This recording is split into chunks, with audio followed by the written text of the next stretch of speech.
Hello, Greeley. Here's your preview of the Greeley City Council meeting agenda for Tuesday, February 3rd, 2026, which of course you can attend in person at City Center South, Tuesday at 6 p.m., watch on GTV 8, or join via Zoom. As always, I want to move pretty quickly through the routine items and then spend most of our time on the consent agenda and the major action items, where decisions, spending, and direction really happen. So the meeting starts with the usual call to order, pledge, roll call, approval of the agenda, and then there will also be recognitions and proclamations, including a Black History Month proclamation. This will be followed by What's Great About Greeley report, and council will also be able to propose new initiatives or provide updates. And of course, we'll have citizen input. I anticipate we may have quite a few people speaking this week. Then we'll go ahead and move into the consent agenda. A reminder, this is passed in one vote unless a council member pulls one of the items. This is where a lot of money and policy can move very quickly. So first in the consent agenda is item 9, which is an approval of the January meeting proceedings from the January 13th work session and the January 20th regular meeting. This just puts it into public record. Item 10 is a resolution to approve an amendment to a contract authorizing additional payment. This is a major item, even though it's on the consent agenda. Council is being asked to approve $1.2 million change order with Mark Thomas and Company for additional professional design services related to the Downtown Civic Campus project. The original budget was only $718,275.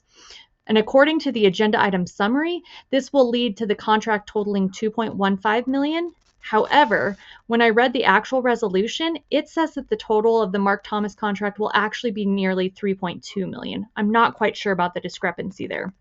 The funding for this additional design will come from multiple capital funds, including our water, sewer, stormwater, and transportation funds. Item 11 authorizes a professional services contract with RS&H for design services related to the Merge project. This will allow the design to continue while we're waiting on federal authorization of funding, and they say that they hope that that's going to come through by April 2026.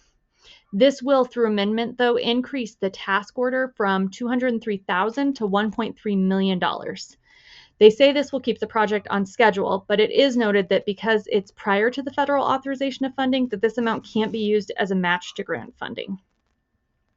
Items 12 and 13 are both resolutions for major utility infrastructure projects.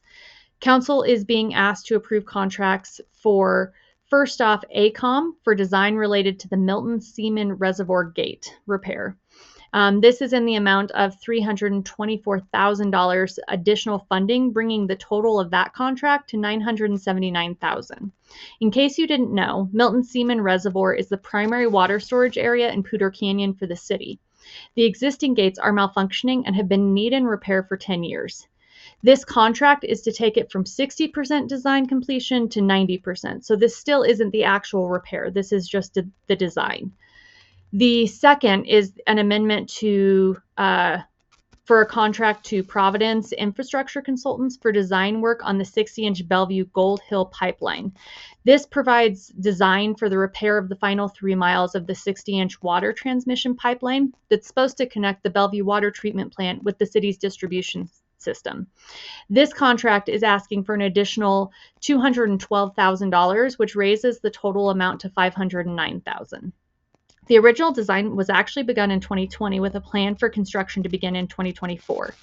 Hidden in the documents, I found this though. It states that the GHS design was completed in 2024. However, over the last year, the city has collaborated with the developers of the West Greeley Project, Cascadia Development, aka Martin Lind. This collaboration has resulted in the need to relocate portions of the city's Boyd Lake transmission pipeline. So this is part of what warrants the additional cost, is we're having to change the pipeline in order to satisfy the developer for Cascadia.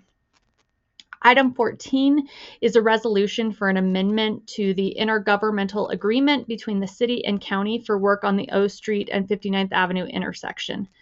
This is a second amendment to the agreement with Weld County for those improvements at that intersection. Essentially, the IGA, the agreement is a cost sharing, and we're just extending the deadline on that. I apologize for Alexa talking over me. Then items 15 and 16 cover homelessness funding. So there's two items in here. First is a grant agreement with United Way of Weld County, which is us providing a grant to them to fund the shelter year round. This started October 30th, 2025, and it will end October 31st, 2026. The city of Greeley is providing $1.2 million to United Way, and this was already budgeted from the general fund for the 2026 year. The second is a resolution to approve the Homeless Solutions Department grant award and spending authority from the Competency Fines Committee. So basically, we're receiving a grant in the total of $75,000 to provide support and to address homelessness, and resources to address homelessness. This money, they said, is going to be added to the budget, and it will support 26 more individuals within the competency system. So that's the end of the consent agenda. If any of these items are pulled, they'll be discussed next. If not, they'll pass in one vote. The regular agenda items that come up first, we have item 18, which is a resolution urging a no vote on ballot question 1A. This is a big one. After Councilmember Olsen proposed the initiative at the last meeting, Council will consider a formal resolution urging voters to vote no on the ballot question 1A. This is notable for a couple reasons.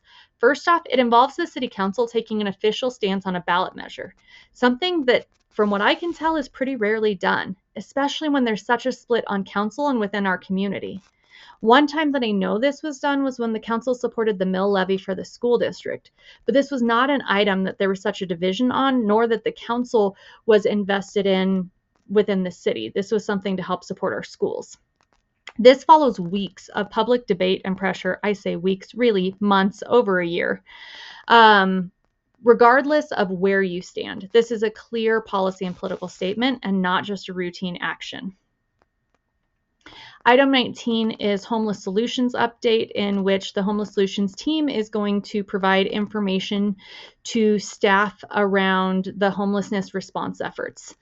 They are going to talk about shifts in funding, especially given frozen funds from the federal government, as well as updates on the number of people served and success of the program. It's pretty amazing everything they've done in this last year.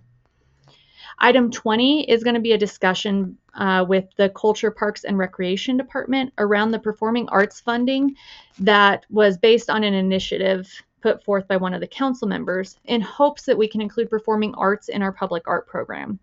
The presentation is going to outline multiple funding options for City Council consideration, including the possible benefits, constraints, and financial implications. And then City Council will be asked to select a preferred option to provide direction on the future performing arts funding and authorize next steps.